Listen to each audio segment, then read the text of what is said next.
welcome back to the channel. Today we're diving deep into the world of 18th century literature and exploring how novels were born and rose to prominence. You're about to learn how newspapers, novelists and famous writers like Defoe and Jonathan Swift changed the way we read and think today. So grab a coffee, sit back and let's start our journey. In the early 18th century, something pretty wild happened. People started reading novels. Now, that may seem like a normal thing to us, but back then, novels were new. How did this happen? Well, the emergence of newspapers had a huge role in it. And no, we're not talking about those old-timey print shops with the ink-stained hands. We're talking about something that changed the way people got their news and their entertainment.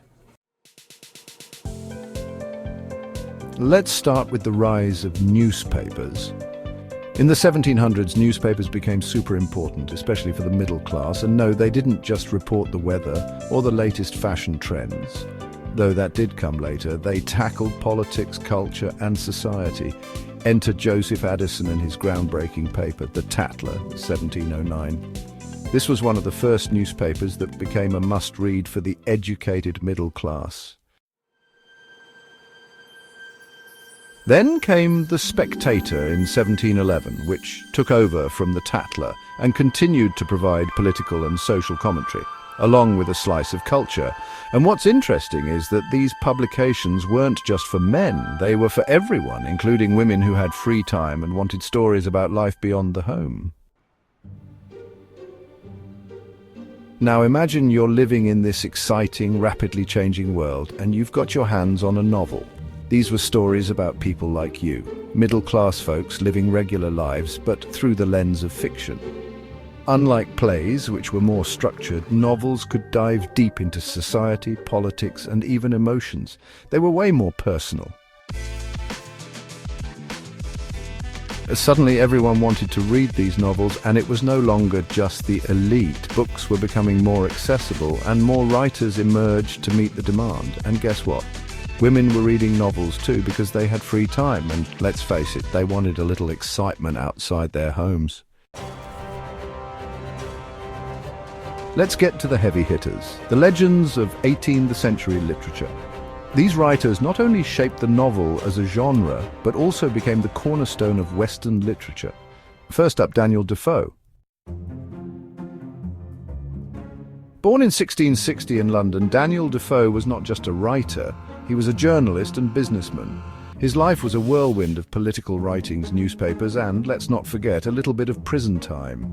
His famous work, Robinson Crusoe, published in 1719, tells the story of a man who survives a shipwreck and lives alone on a deserted island for 28 years. Defoe's realism is what made him stand out. His background in journalism gave his novels an authentic feel, even though he was telling these crazy adventures. And believe it or not, Defoe didn't just stop at Robinson Crusoe. He followed it up with other works like Moll Flanders in 1722 and Journal of the Plague Year, also in 1722. He even started a newspaper called The Review. So what's the deal with Robinson Crusoe? The plot's pretty simple, but the theme's deep. At 19, Crusoe leaves England to see the world, only to get shipwrecked on a desert island. Sounds like the beginning of a great adventure, right? But it's also a survival story. Crusoe is the ultimate survivor. Building a house, raising goats, keeping a journal, and of course, talking to a parrot. But here's the twist. Crusoe saves a prisoner from cannibals and names him Friday. This relationship between Crusoe and Friday is fascinating. It's about power, religion, and even colonialism. Crusoe is basically the king of his island, and Friday, well, he's his servant. Now, let's take a closer look at why Robinson Crusoe wanted to leave England in the first place. As the third son in his family, Robinson wasn't trained for any profession. He developed a strong desire to travel. Even though his father, a stable middle-class man, encouraged him to study law, Robinson didn't care. His father warned him against leaving. According to him, there were only two types of people who left their homeland. One, the desperate, those with no fortune, and two, the ambitious, those seeking adventure and fame. His father believed that a simple, stable life was the best path and that even kings envied the middle-class life, but Robinson, he chose adventure and fame. After his shipwreck, Robinson faces his first day on the island, and let me tell you, it's not glamorous.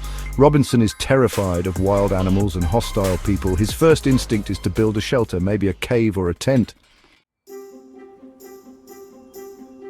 Robinson moves to a higher spot on a hill to stay safer, where he can see the sea in case a ship comes by. He builds a strong fence with sticks and ropes from the wrecked ship. He even makes a ladder to climb in and out of his shelter. It's not much, but it makes him feel safe. But later on he realizes he might have overestimated the dangers he feared. Did you think Robinson Crusoe was real? A lot of people did. Defoe made sure to make the story feel authentic by adding lots of details.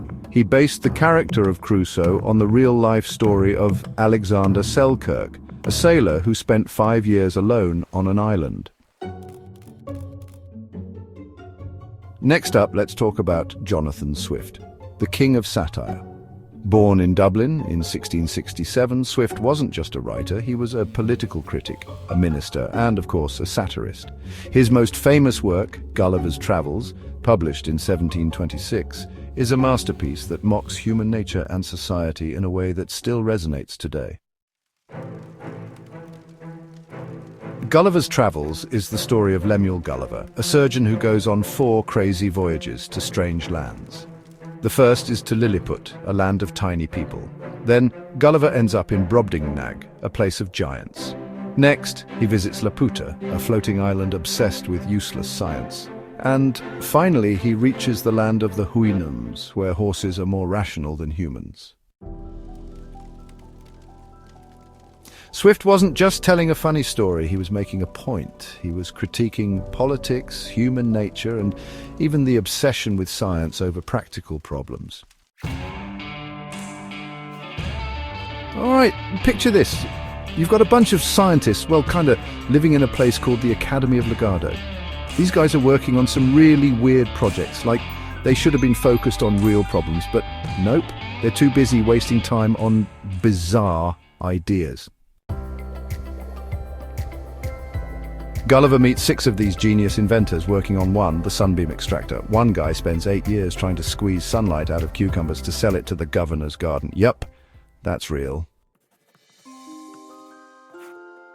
2, the excrement reformer. This dude's trying to turn poop into food, because who wouldn't want to eat that? One guy is literally trying to turn ice into gunpowder and has written a whole paper on fire's malleability. Genius, right? This architect's so wild, he builds houses from the roof down, because why not? Bees and spiders do it, right? A blind man is teaching people to mix colours just by smelling them.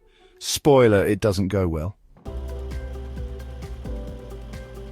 A guy feeds flies to spiders, hoping to make stronger, cooler silk. Talk about a sticky situation. Now, hold on tight, because Jonathan Swift's A Modest Proposal is going to blow your mind. Swift has some seriously dark humour. Basically, he's mad at the British for treating the Irish like garbage, so he comes up with this brilliant plan to fix poverty, sell babies as food to rich people. No, really. Swift says poor families could sell their 1-year-old babies for a nice dinner, boiled, roasted or stewed. It's crazy, but Swift's point is that the British government really doesn't care about poor Irish people. He's using this wild suggestion to show just how bad things were. So, what's the deal with all this crazy satire? Swift's basically roasting everyone. His big themes, poverty. He's saying, hey, Ireland's a mess, let's not pretend it's not. The rich, he's like, the rich are out of touch and they're treating the poor like crap.